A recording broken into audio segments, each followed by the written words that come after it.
I'm starting the recording again. Thank you, Miriam. Mhm. All right. So Miriam, the email that you had sent me about the pain management CE requirements, and then I think it was just really, does the board want to change our rule regarding it in any way? Isn't that right? The issue came up? I believe so. I'm sorry, I can't remember this. I think somebody was asking that. Was there like a second email to this? Or a second part Yeah, of so it? that's what Heather has up. Okay, so yeah, the only time that they are required to do it is during their second year of CE, and it's specific to those 7 hours of the 6 accredited in pain management, palliative care, end of life care, or combo of both, and then it's required for them to do the pain management through the Pain Management Commission. That's That right. that's just the requirement for second year. There's they Yeah. can So I continue to guess take the it any other question, time, but right, I guess the question for the board is, do you still want to just require it their second year, or do you want to require applicants to take it, or first year renewal to take it? Or are you okay with second year? And I think back in the day, and I wasn't here when this came about for the second year, was that in school you should have had classes that were pretty current on pain management, but maybe I'm extrapolating that I shouldn't be. Um, and so that was why there was a 2-year kind of lag between graduation and, supposed graduation and second year renewal. I think it also had to do with what was required during first year renewal. Mm, It was like loading a bunch of stuff. yeah, that's right.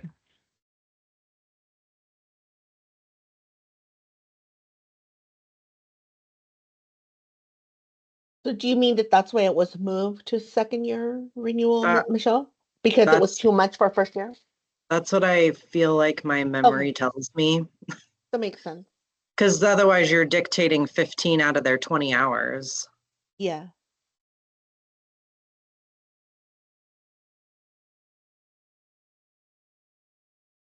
And how about first year renewal? Is that what we were just looking at, or was that the application process? This is That's first year. First year. Okay, got it. Yeah. Oh, I see. And they have to take it over the counter. So, I mean, it kind of, it goes Yeah, with. that's true. Okay. All right. And if that, I mean, that totally makes sense. So I just wanted to verify that we didn't want to, open this rule up again.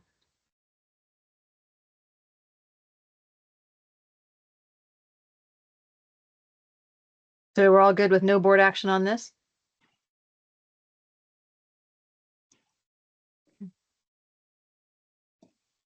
All right. Hearing no concerns. We'll move on to OCA hosting CA training links. And this was brought forward by the OCA. Yes, and so this is in our materials as well as a PDF. This is came to the attention of the OCA that we were not listing the CA trainers and the CA training on our CE list. And so the OCA was suggesting to host the training on their website. And if we would be willing to list the OCA's website as a place of training, that makes sense. And so I don't know, Heather, if you want to bring up that email. It's within it's 12G, yeah.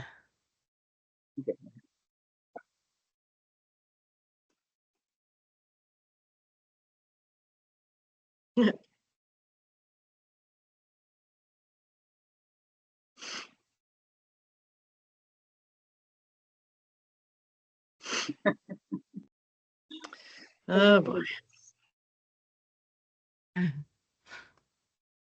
No, I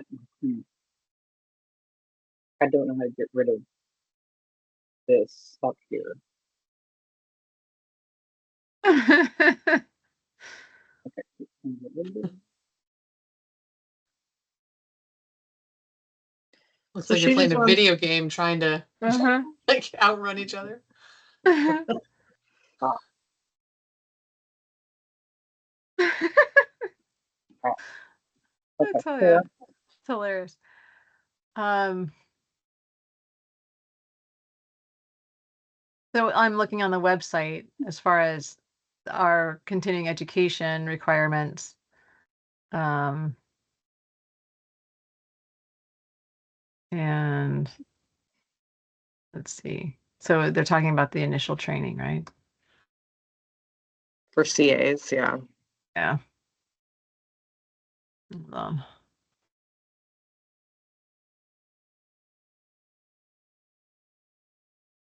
Here it is, CA training.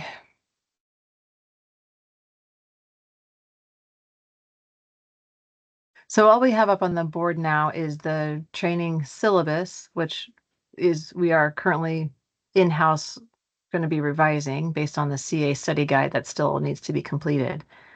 And the CA training resource all has just the training guidelines and training syllabus, so there's no page there. We have the CA applicants required initial training guidelines, which is again the log, the training log that is going to be updated as well. I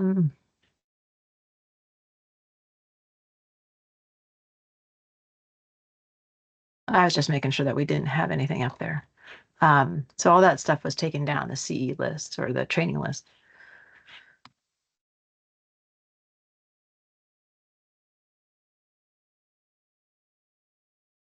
I think it'd be good for them to have something, so if they're willing to maintain a list, I guess, because we don't have anything currently up there.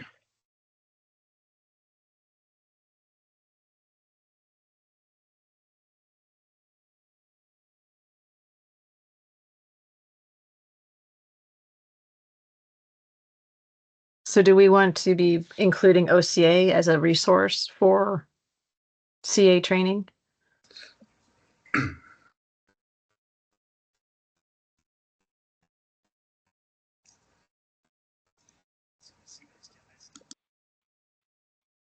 Well, they just said something like for a list of available trainings and then a list, like a link to OCA. Well, I've had a few phone calls looking for CA training, and I've, told them they can do a Google search. I gave them the outline of what they'll need. I've pointed them to OCA, um,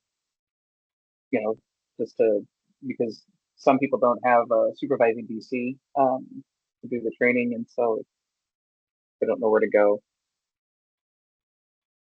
Is the OCA saying they're going to list every available training, or That's the thing. only ones offered through their providers?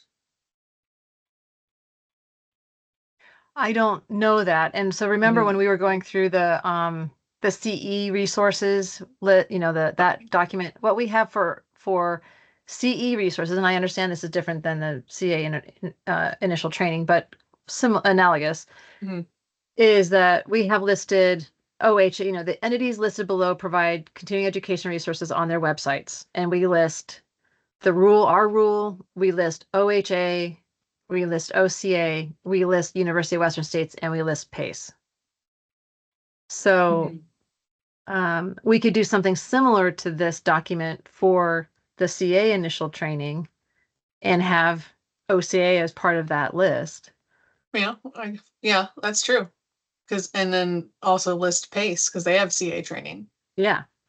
And I don't know if University of Western States does. Do you? Do y'all know if that's the case anymore? I don't I don't know anymore because I know they used to. Yeah.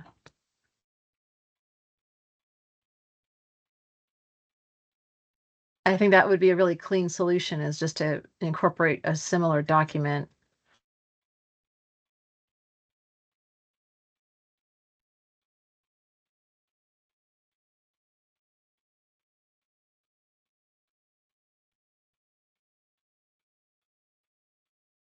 And then we can name OCA, we can name PACE, we can name UWS, we can, Mhm. name whoever else.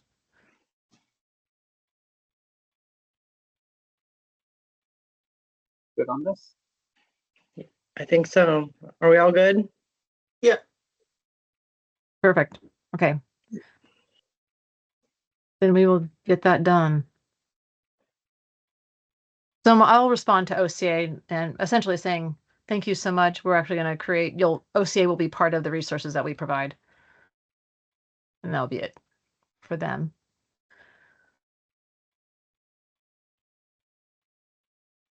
All right. Division 30, review for inclusion of imaging. Yeah, so again, this is part of that P&P that I showed you. So we have X-ray policies that were within the P&P, and then our X-ray rule. And thank you, Karen, DC Online. The P&P committee were concerned whether we wanted to change the rule or broaden it to include other types of imaging. Isn't that right, Seth? So part of what was in the P&P had that list. And so and frankly, if we need a policy, if we already have the scope of radiography and chiropractic practice, do we need a policy within the P&P? I don't know. But it came to our attention during this review that we had not reviewed Division 30 in many, many years. And so if we wanted to update it, we can. So long-winded way of saying we need to look at this and see if you want to change anything. Okay. Is this the first one, Heather? This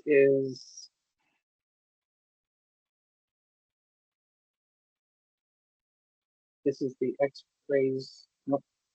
Give me a second. I can answer that question for you. If that's the first, you're asking if that's the first There you rule go. in Division 30. Yeah. I think she's This is got the it first now. Okay.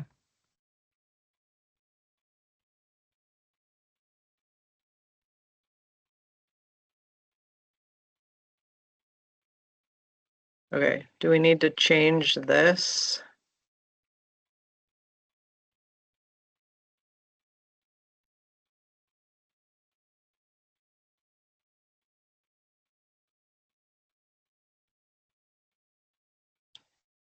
I feel like the wording is weird.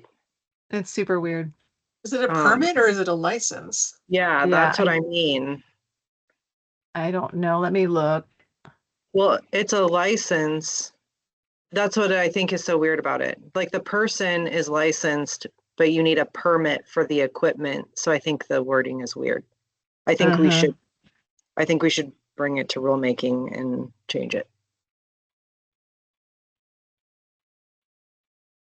We don't change it right now. We don't change stuff right now. Right, yeah. Well, So was that, did I hear a motion to enter rulemaking, Michelle? yes, I will motion to enter rulemaking for 8/11/030/0011 in July.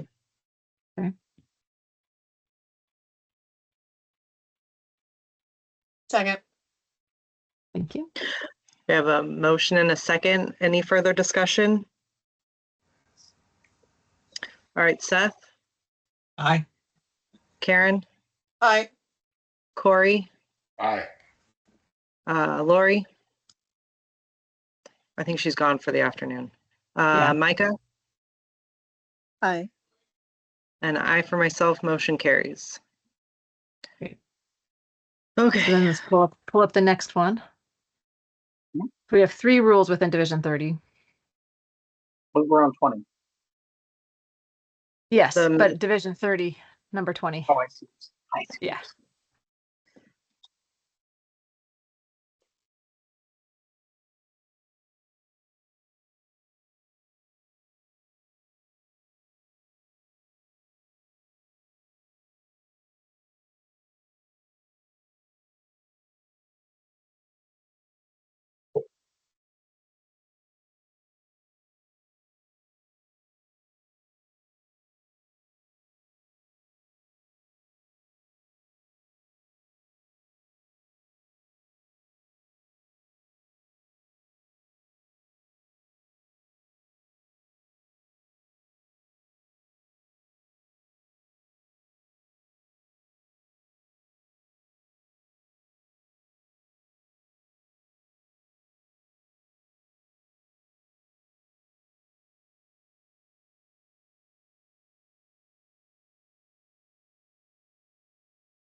And I think the Board of Medical Imaging had changed their rules regarding gonadal shielding. That is not Yeah. necessary anymore. So I don't think 7 applies. Yeah. Unless the board still wanted it to apply.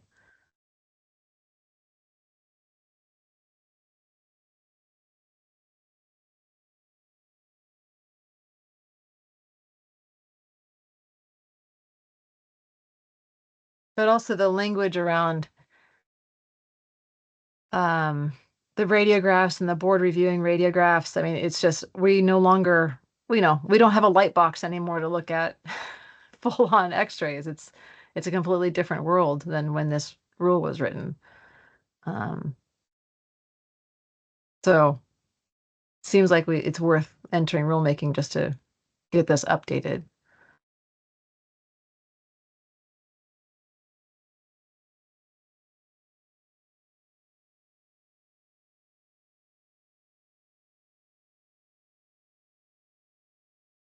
All right, well, Heather, will you scroll back up for me, please?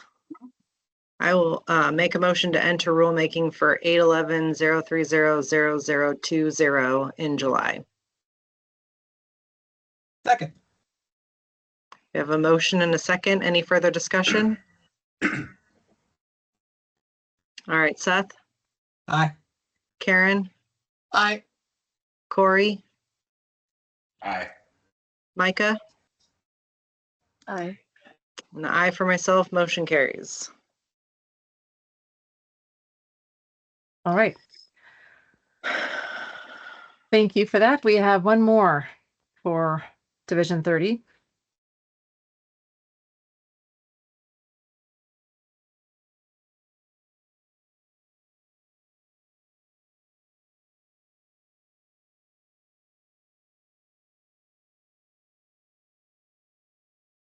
And this is what's interesting too, is that I don't think it's rules and regulations of the Oregon Radiation Protective Services. That's who the machines are registered with, but there's an Oregon Board of Medical Imaging that actually has the rules around the actual taking of the images.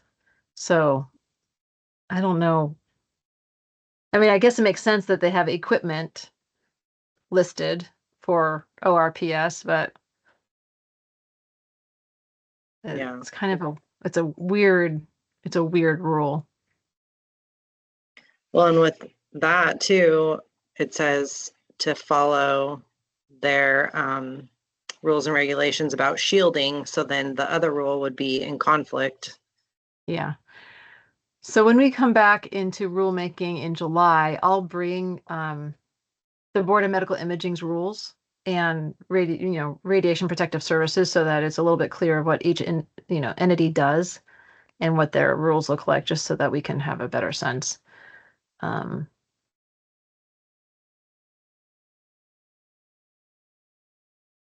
Scanograms. I was just gonna say, what the hell is a scanogram? A scanogram? Yeah.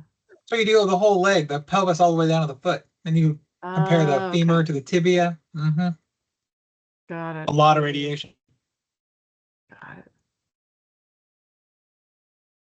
Yeah, so this one's really more talking about the equipment itself.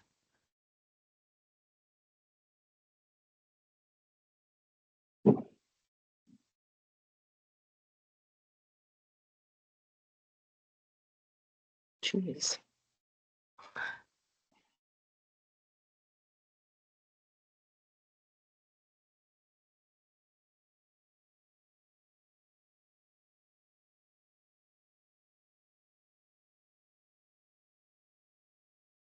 So I'm guessing we want to go into rulemaking. I think so.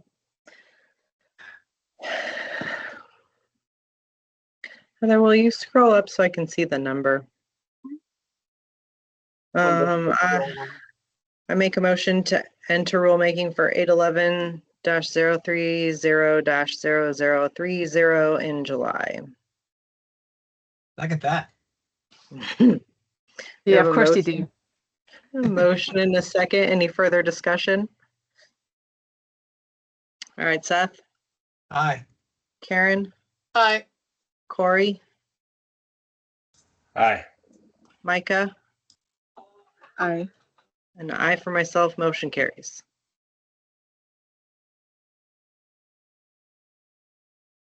All right. So I would propose, because the dry needling is such a hot topic with McClure and Fuchs, why don't we put that to the end of our agenda and we just deal with the other correspondence, and then we can. Yeah. If that's okay. All right. Yep. And I think these Excellent. comments are in your materials. Am I going to 13A Yes, thank you, Heather. 13B. or 13B? Oh, that's right. Yep. Yeah.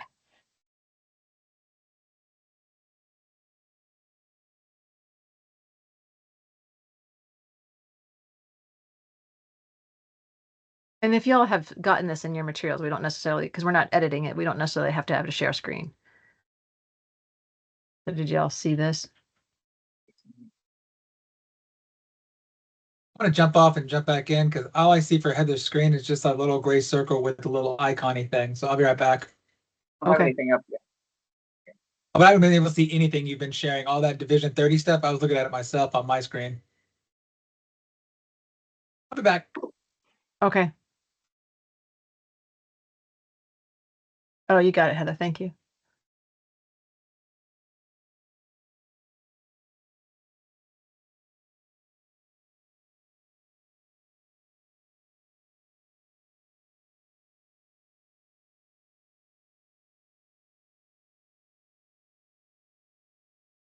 I mean, do we tell him he needs to work with the chiropractic college? Like, this isn't our thing. Yeah. It may soon become our thing when we have our own CE program up and running. But right now, it's not. And so I don't know if you even want us to respond to him. I mean, we could just tell him he can contact UWS and the OCA.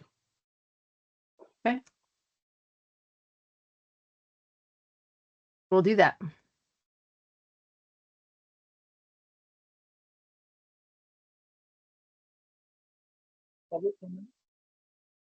All right. Now this is for, yeah, Dr. Kajabi. So I'm not sure where these folks were during our actual rulemaking process on our fee increase, but that's okay. Yeah. I mean, we didn't want to raise our own fees either. So, Yeah, exactly. You're doing it to yourselves and you still did it. So yeah. I don't think there's anything really that we should be responding to.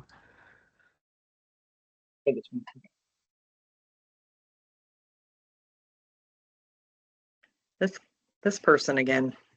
Uh-huh. But fortunately for us, they're also including OCA in their communications and possibly OHA. So we are not the only agency now that's receiving this. So whoever it is actually heard me say that we have nothing to do with it. Exactly. That's encouraging. Exactly. Uh-huh. All right. Thank you. Yes. Thank you for your comment. And this is the second letter. Oh, the second letter, same person, second letter. Yeah. All right. But it was at least different. Oh, yes. The Borg. Yeah. So they got off of cultural competency and got onto fee increases, and then they came back to cultural competency. Got it. Perfect. All right. Thank you for your comment. Okay. So, Heather, if you want to share the screen for Dr. McClure's comment, and then let me see if because Dr. Fuchs was convinced that I had her contact information. Do you have her contact information? Nope. Oh, she put it. I think didn't she put the phone number in the Oh, I chat. actually do. I actually do. So let me text her and let her know that we are just about to join on this.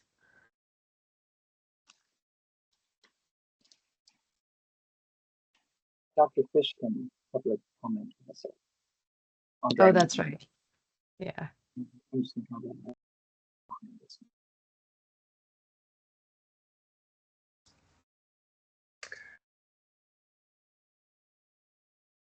I have And a then let me question. see. What Go ahead. what is the I'm all about the suicide and the cultural competency. What was the validation on like 2 years or 2 credits or 2 hours for cultural competency and then 1 for suicide? What was the basis? The 1 hour on suicide is, I believe it's the rule, like in legislation. But the 2 hours was just a number that the board felt was an appropriate amount of time to spend. So we picked 1 hour for CAs and 2 hours for DCs. Gotcha. I sometimes think the 2 hours, I feel like it could be 1 hour every year, but that's just my own opinion. I feel like I'm just seeing the same thing. But that's the only thing I got on that. Could always talk about it. Mm-hmm.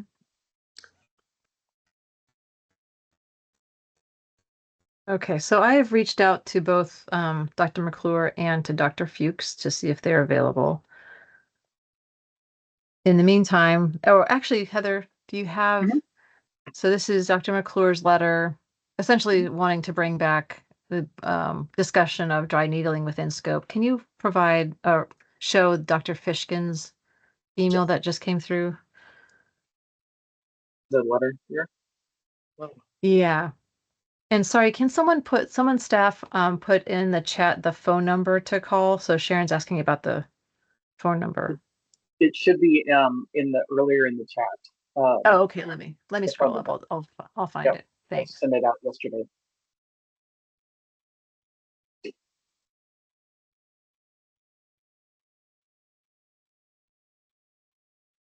Here it is. Okay. Is that the 1927 definition of physiotherapy that someone suggested was used in our CA manual? I believe so. From the Court of Appeals. Yep. Yeah. And they got that from Webster's dictionary, I believe.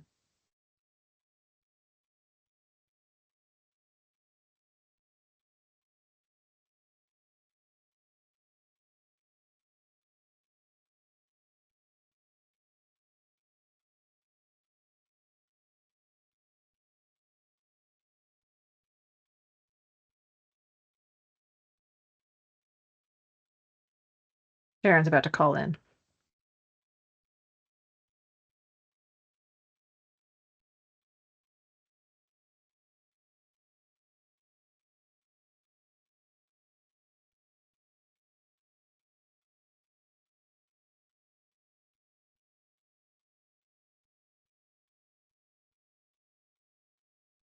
And what's interesting about the Court of Appeals, I mean, how that whole process works is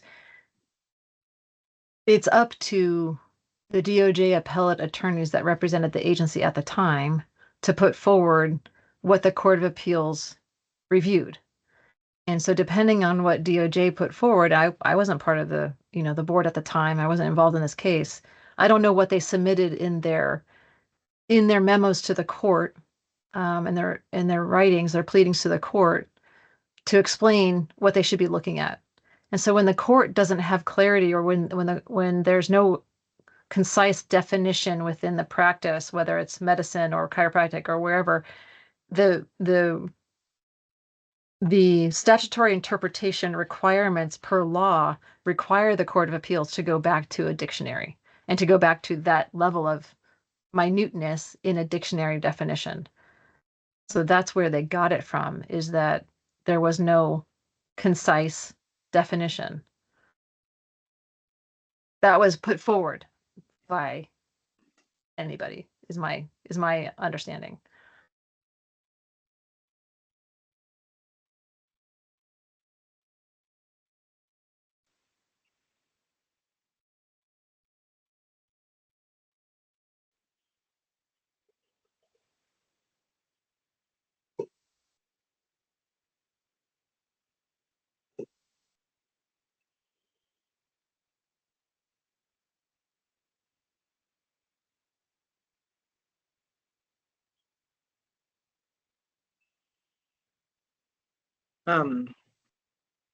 I don't know like where a person would go from here. I don't have a problem with dry needling. I think it would be helpful. I think that a lot of chiropractors would like to do it. I think it would help the patients.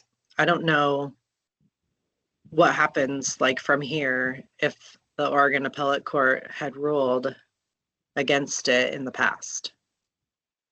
Right. And I can't answer that. That would be something that our council would need to look into and address for us if the board was interested in, reopening that process or the definition.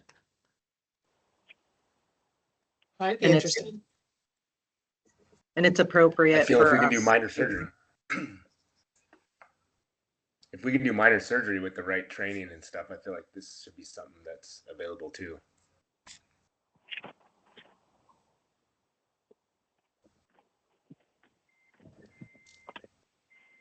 This is Dr. McClure. Yes. Hi, thanks for inviting me back to the meeting. I'm wondering whether this would be a question for council, whether I believe that part of the problem with the appellate decision in the past was that they were referencing the language that was describing physiotherapy for chiropractors written back in 1926, and whether it's appropriate to say there have been a lot of changes in the last 100 years, and perhaps holding us to an archaic determinant is inappropriate at this point. But I don't know whether, I think that's something that would have to be looked at closely in order to reopen that concern. Yeah, and that's what we were just saying, Joyce, or I was just saying that, it'd be something that our council would need to look into and get an opinion on. Because the Court of Appeals, the appellate decision is one thing, our statutory scope is another. And so, it could be something that the OCA takes up to open scope and to include it. That could be a possibility. I don't know, Joyce, if you've spoken with folks at OCA. No, I haven't spoken with anybody. I'm no longer a member since I've kind of retired. But yeah, I think that's probably, it's always been a thorny issue because people are always afraid if they open the scope, then, oh no, other bad things might happen. But I feel like the time with so many people fleeing the healthcare professions in general, the need for as many hands on deck as possible to handle all things, particularly in rural areas, is very important. And so it might be a good climate for reconsidering the breadth of our scope, or at least making the language more flexible, because new technologies are continuing to come forward, as well as some of these older technologies that are things we could use.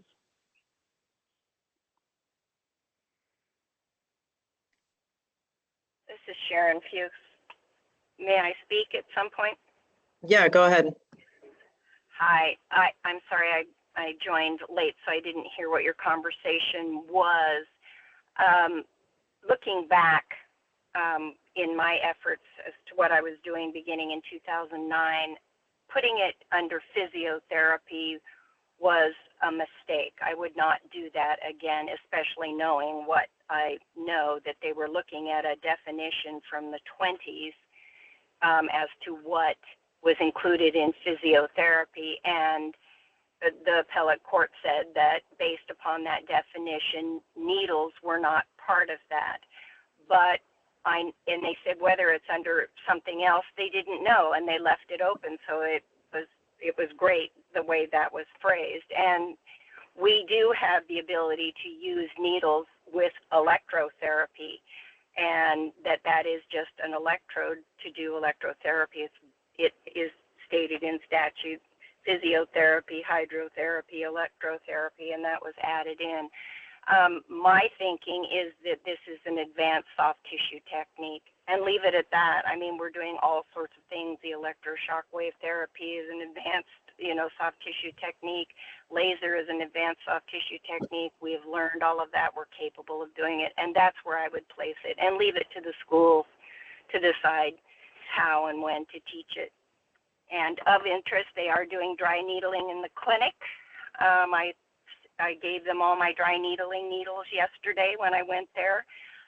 There is a naturopath who will be teaching it, probably both to naturopaths, and I don't know if they're going to move it into the clinic for chiropractors, but I'm going to ask to have that therapy and to have chiropractic students come in, so to observe, certainly.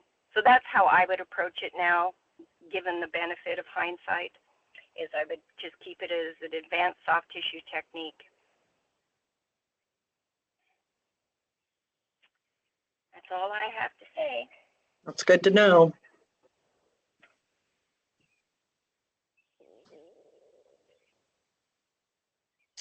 So where do we go from here?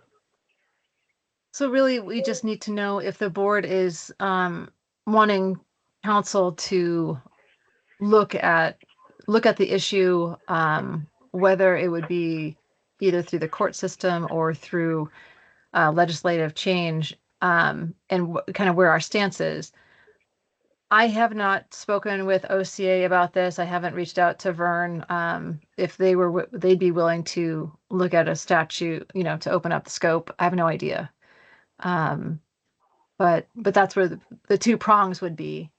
I know for us as an executive branch agency, for us to put forward a legislative concept to open scope, that's rather a strong stance to take for the board to do if we were, if the board was conflicted or not unanimous to do that.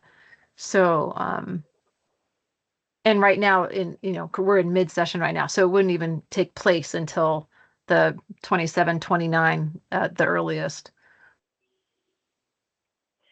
The CAO did support it and came and testified in support of adding it, but whether or not they were interested in adding it in, going to the legislature and changing the scope, that didn't come up. And, they're stretched pretty thin, and, they've had a lot of bad press amongst themselves and people who are completely discouraged in the manner and approach that some have taken, especially in response to COVID, and, really put our profession, I think, backwards into the dark ages in many aspects. So the chances of them, stepping forward, they're just trying to get minimum payment on some basic insurance things, and workers' compensation. They're just, people are suffering financially, and I think they're kind of looking at that mainly and not looking at anything else. So I personally would not approach them. I'm not a CAO member, but I would not go to them and ask them to do any legislative action on their own.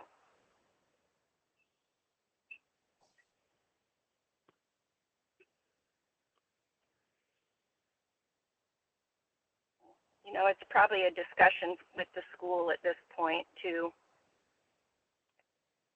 And I volunteered to work with Joyce and see how we can approach the school and just have a discussion, see what they think.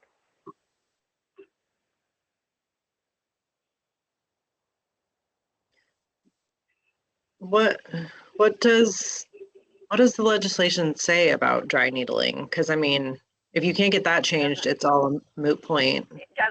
It doesn't say anything. And athletic trainers are doing it here in Oregon.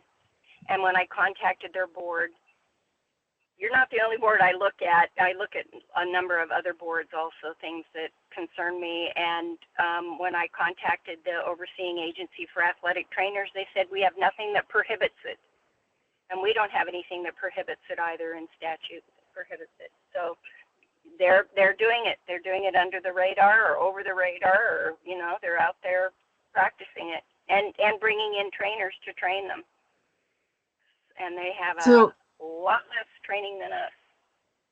So Michelle, in answer to your question, so our statute does not specifically address dry needling. The Court of Appeals did. And so you have that regulatory framework where you have your statutes, the Court of Appeals interpreted that statute. So their Under interpretation. Physiotherapy. Right. Under. But Sharon, yeah, that's our so- current law. That's our current law right now, is what the Court of Appeals Right. determined. So what I'm saying is, don't put it under physiotherapy. Put it under an advanced soft tissue technique, and just completely keep it under that. That's my mistake, is calling it a physiotherapy technique. They say it's not. I say put it under advanced soft tissue treatment and leave it at that. There's nothing in statute or appellate court decision or anything else that says we cannot do it.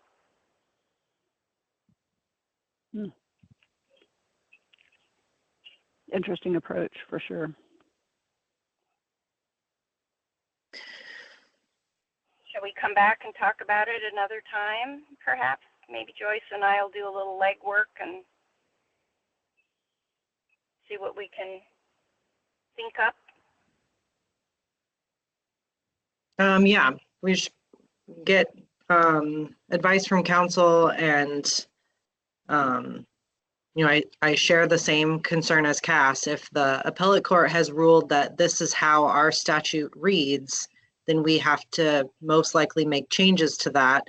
Just because you reclassify what it falls under is not gonna get, it's not gonna get us off the hook for being in trouble for something. So I want to make sure all the ducks are in a row, because there's already been a line drawn in the sand.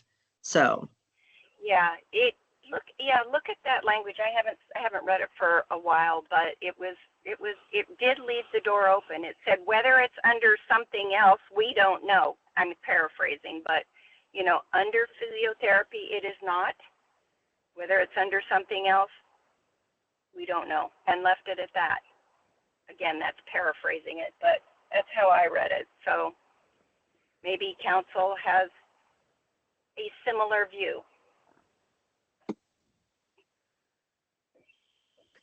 Well, thank you. Yeah, let's, we'll revisit this again in July, I think. Okay, that'd be great. I appreciate your listening. Yeah. Thank you, Sharon. Thank you, And Joyce. Good to hear from you. Yeah, great. Thank you Cass, so much for thank you. inviting us to speak. I appreciate it. Yeah, Cass, thanks for contacting me. Yeah, you're welcome. All right, talk to you later. Have a productive Take day, care. people. Thank you. Bye-bye. Thanks, Joyce. Bye.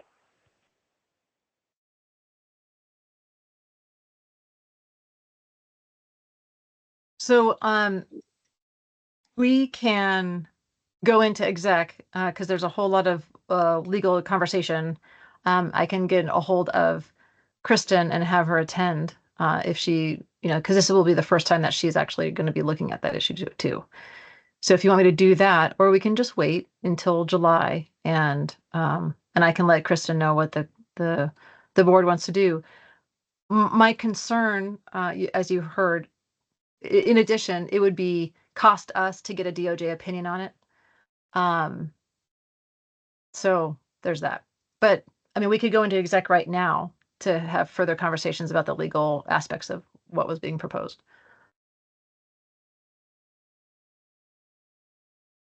Is everybody okay with that? Sure. Yeah. Going Okay. into exec? Yeah. Do I need to read the thing again? Yeah, you do. Okay. All right. They just got really good. The Oregon Board of Chiropractic Examiners will now meet in executive session to consider information or records that are exempt from public inspection, including advice from legal counsel, and to consider information obtained as part of an investigation into licensee or applicant conduct.